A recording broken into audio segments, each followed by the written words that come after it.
so excited to see so many people here, and I know it's being live streamed on YouTube, so hello to everybody out there too.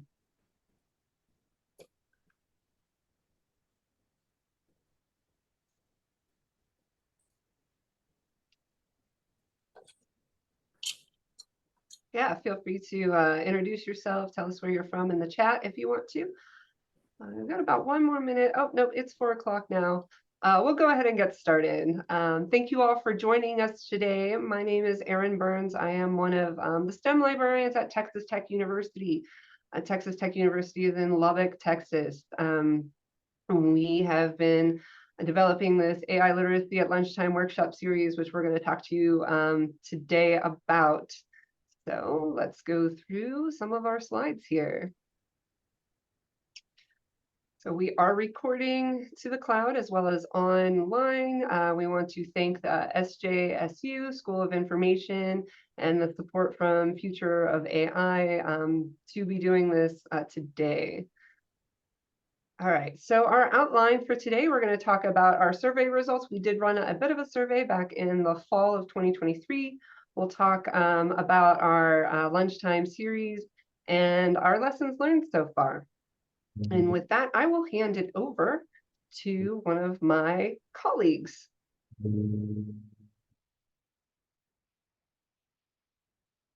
Hi, I'm Quinn, the social sciences librarian, liaison to the graduate school in Texas Tech. And we're going to be talking a little bit about the survey. Jenni, do you want to go ahead and introduce yourself before I do it, please? Brian, I'm not sure what's with your sound. It sounds a little weird. Can you try one more time for me?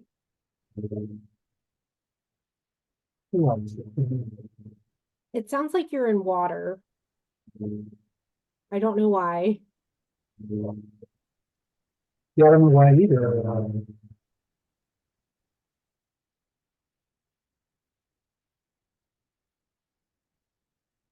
You sounded okay earlier. I don't know what happened.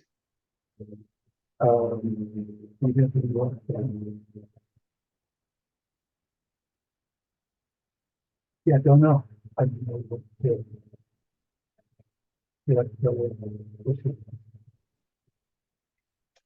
I can't understand a word you're saying, Brian.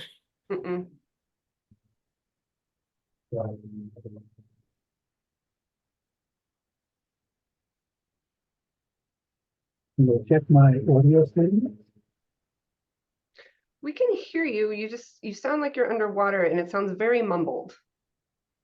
But you didn't sound like this about 20 minutes ago when we got into the session. So yeah, somebody is saying maybe try turning off your video and just do audio. How about now? Is that better? It's a little better. Okay. Well, my Zoom speaker and microphone say that they're 100%. So not sure.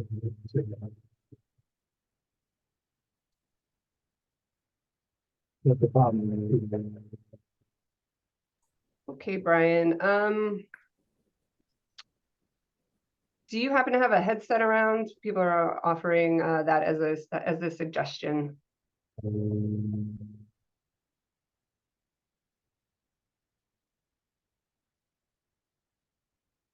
But it does say, someone is saying that if you have captions on, you seem to be accurate. So maybe for Brian's section, we just listen or watch his captions so we don't have to take up too much of everybody's valuable time.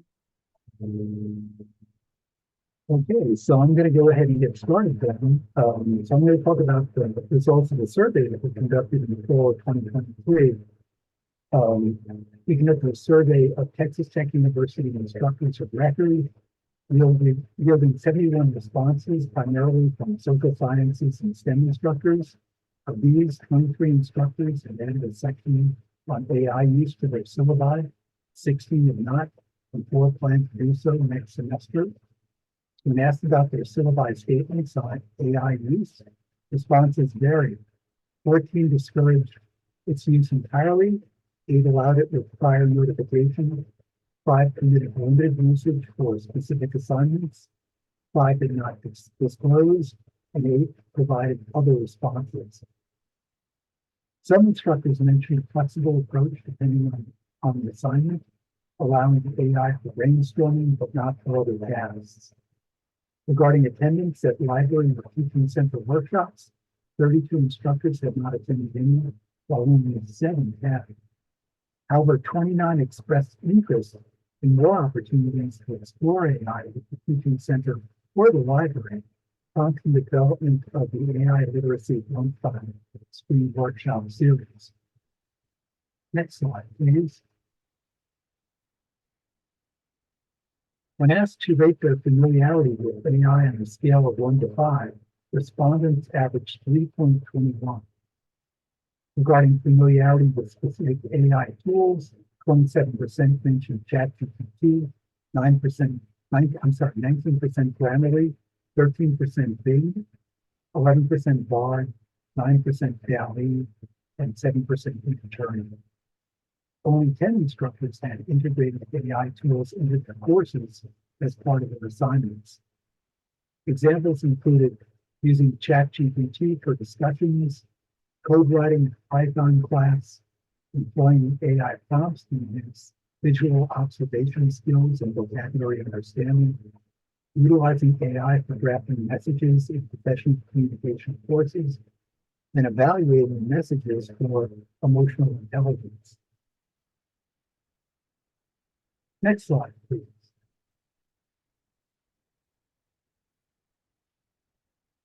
When asked about AI tools they would likely include in assignments, respondents favored ChatGPT with 39 mentions, Grammarly with 25, Bard, now Gemini, 23, Bing, now Copilot, 21, Midjourney, 19.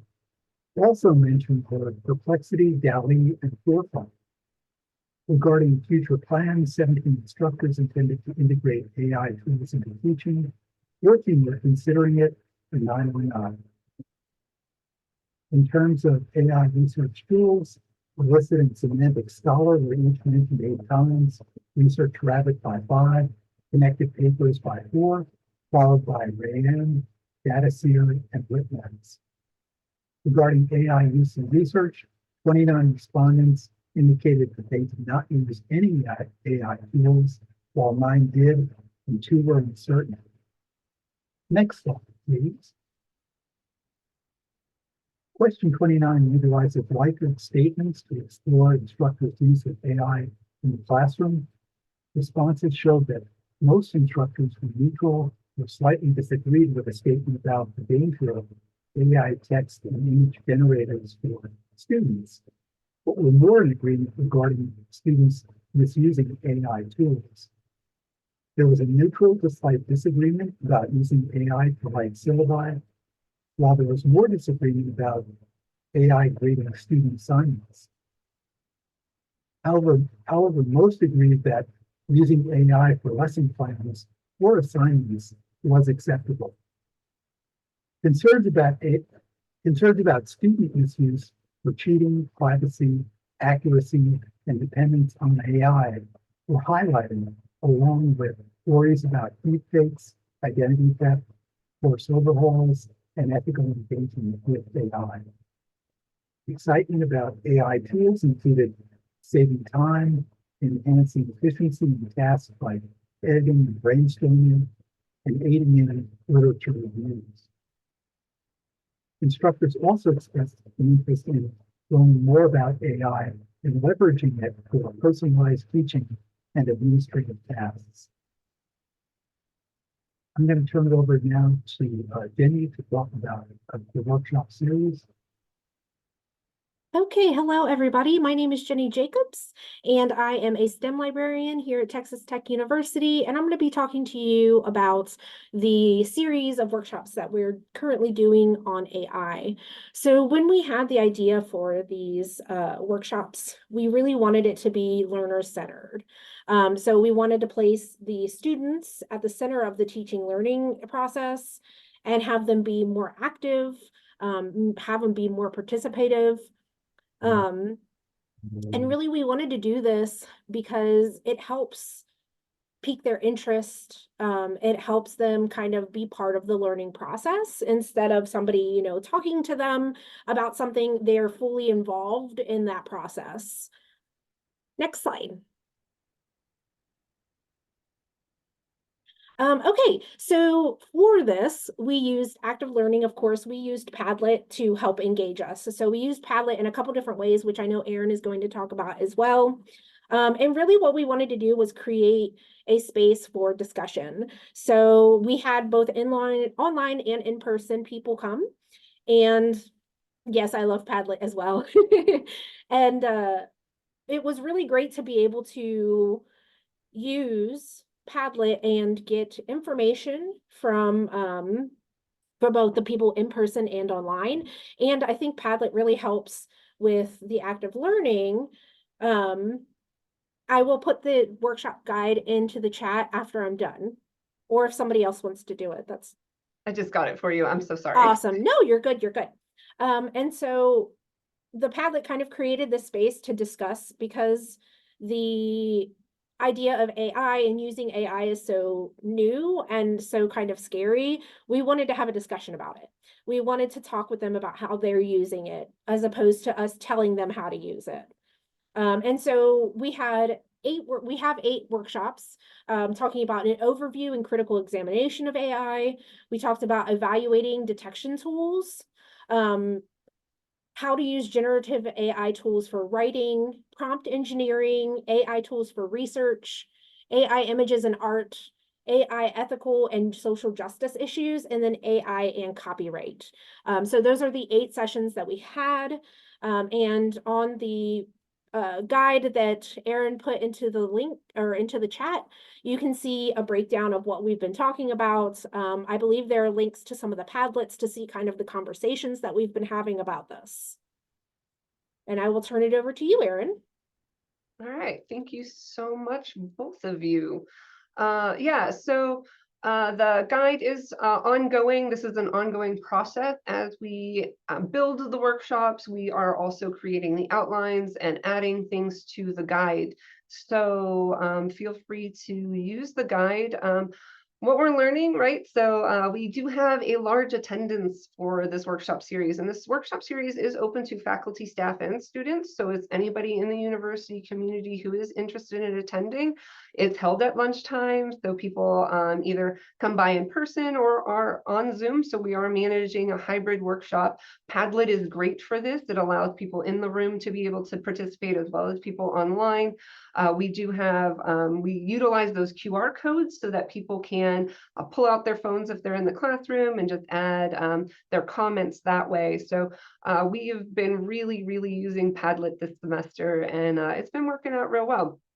However, sometimes we do have issues with Zoom, or we have issues with the camera in that one room that we were using, or we have microphone issues. So just being aware of those things as you build your workshop series. Technology is not for the faint of heart. We do, and we are learning as we go along, right? We know that these tools constantly change. We know that what they offered us maybe back last summer has changes within a few weeks. Some of these AI tools, things like I think like Consensus and a few others, started off more free. Connected Papers was one of them. I know now that they'll let you do like 5 free ones for a month. If you sign in, they may let you do a few more. But a lot of these tools, while they're useful, in some ways they might help you or they might not help you. And we've found that some of the students may say that they are not using these tools because they're afraid that they might not need it, or they're not sure about the learning curve for it, or they're not entirely sure if they even really need it at all. So there is that. I do want to give full disclosure for the how to choose a tool, which we put as part of one of our sessions. I did use Gemini to help create a bit of an outline for that. It wasn't great. I did have to do a lot of modifying, but it did give a okay place to start. I wouldn't say, you know, I'd go to Gemini to create more of those. I think I'd probably do a better job myself at this point, but it was an interesting experiment to try. I will also say that we do use Zoom quite heavily here, and we've noticed here on our campus, we do have that Zoom capability. AI companion has been added. It is not accurate. It does pull out my voice and recognizes me because I must be very distinctive. But sometimes it does have problems recognizing other people in the room, or it has other issues just sort of managing maybe the more flow of a discussion series as opposed to a, you know, straight up just workshop, I'm going to tell you how it is kind of series. So we do record and caption these things separately in MediaSite to be able to accurately caption them and have them available to our Texas Tech community. We just want to kind of reiterate, like, as we said, we're learning by doing, right? So as librarians, we are leveraging our expertise in these digital literacies, which AI is a part of. We like to approach these workshops from critical perspectives as well. This is one of my favorite memes. I use it a lot, particularly when I talk about AI, because the technology isn't going to save us all. I don't care how the tech community likes to talk about it. I don't think that, you know, some of it is okay. Some of it may be helpful. Some of it may not be as helpful.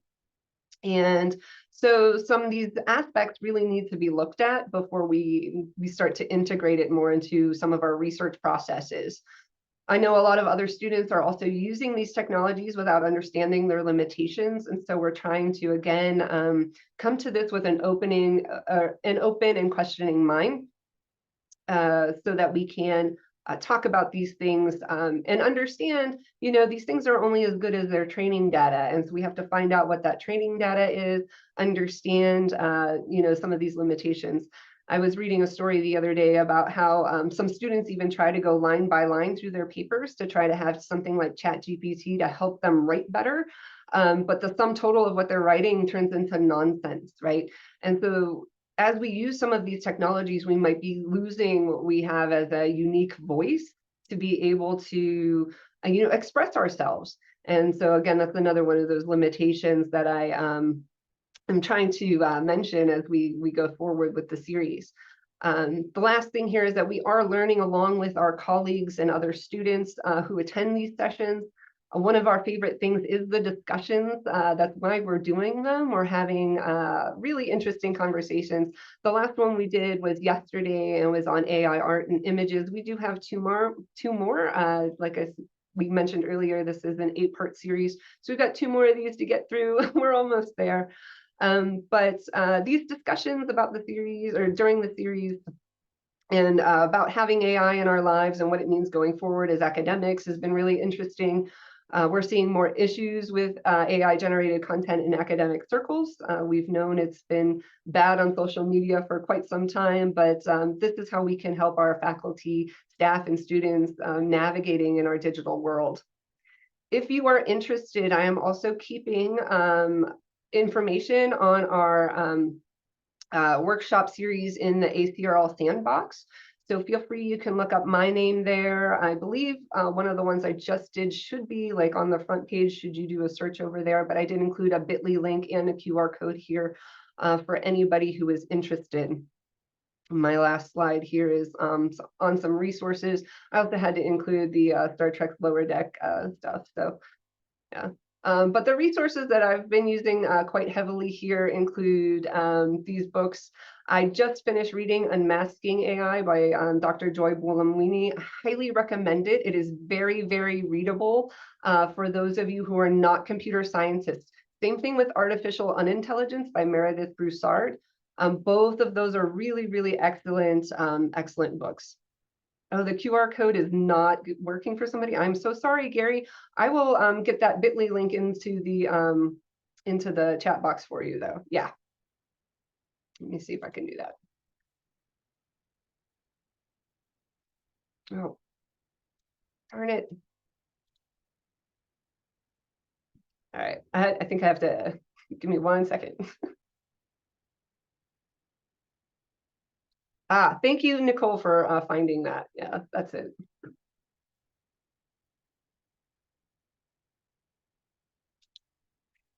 All right, but does anybody have any questions for us about the series or how we're planning things or anything along those lines? And we do have about 10 minutes for questions. And thank you for the person who said lower decks.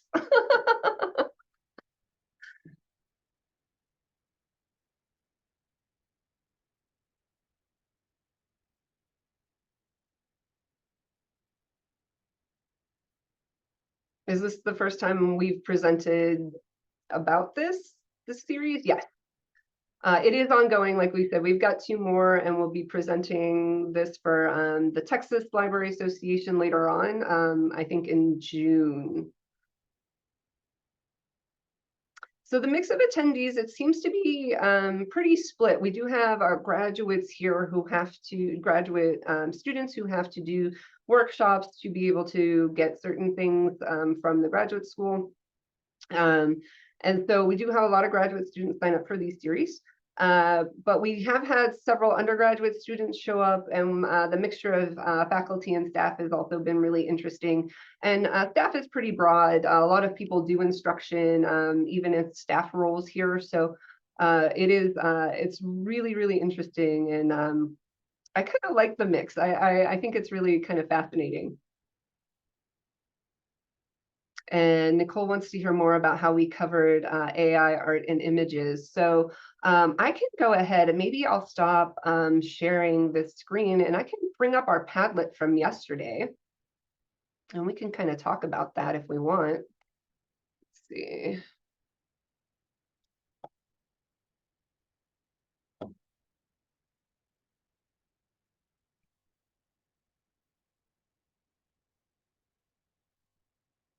Let me share that. Okay, so on our workshops page, we do have, so last fall, summer and fall, Brian and I did a separate workshop. And so again, we're keeping all of our information here. Here's the one we did for art and images. Brian did a brief introduction on the topic, about 10 minutes or so. And then we gave people a chance to watch this video, AI Ain't I a Woman by Dr. Joy Bolamwini. And then the Padlet discussion includes all of these links here. So I'll go ahead and pop that open for us. Let's see. And so we tried to do a variety of different things, right? So we talked about this video and her book, Unmasking AI. And then we've had a discussion here. And then we give people about 10, 15 minutes or so to kind of read things here and comment. And then we all kind of reconvene and have that conversation. So these are the, AI art and artist concerns, which we also included in an article here to The Verge. It was a very short 3-paragraph article, but it also included, I think this is a little podcast as well. And then AI and facial recognition, where we talked about these social media photos from that end up in police hands from the Marshall Project, and how these things can also, how the TSA is now using this facial recognition.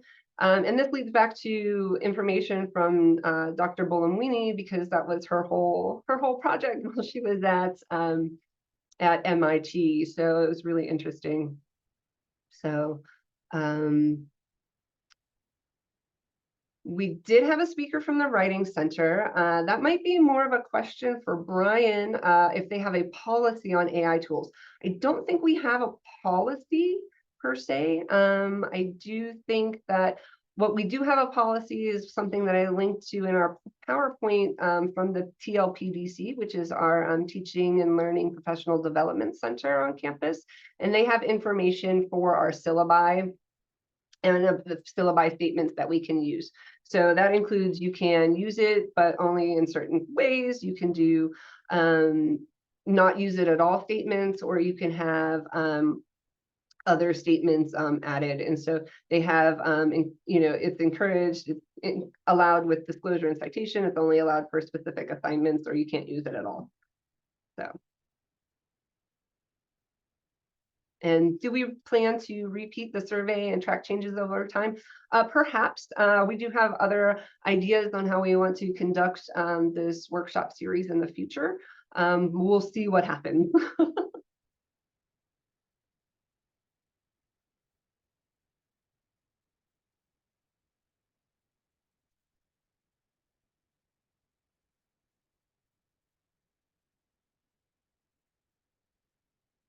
Are there any topics that haven't resonated well?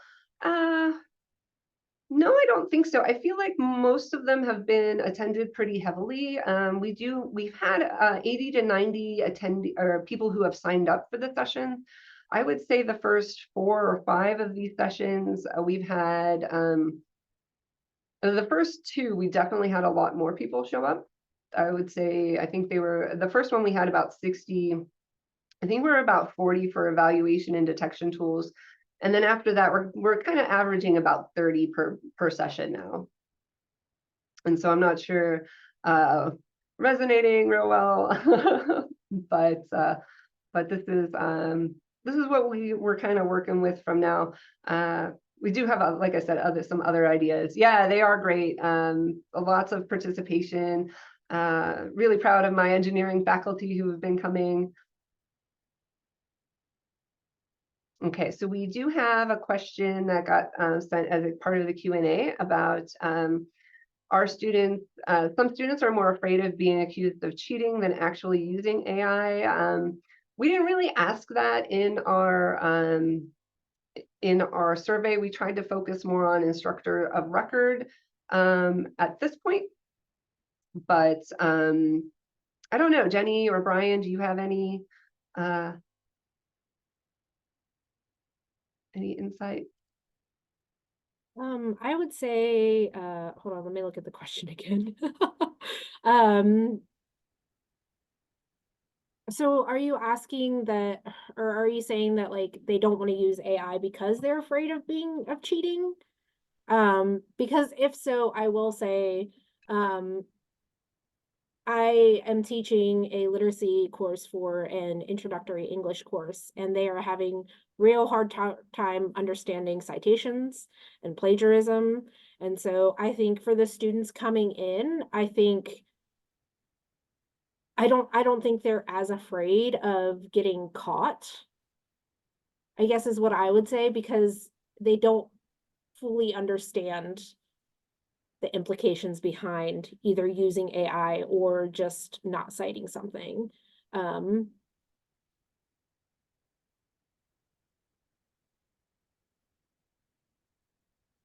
Yeah. So it looks like we've only got about 3 minutes left, so we probably have time for one more question if anybody's got anything. I'm so grateful that so many of you showed up for our session today. Please feel free to reach out to either me or Jenni or Brian. We'd be happy to answer any questions or anything about this. So those of you in Texas, we might see you again in June for another little tech chat to talk about this some more, about how the end of the series went, because like I said, we've got two more sessions to go. So thank you all very, very much. All right. Thanks so much, you guys.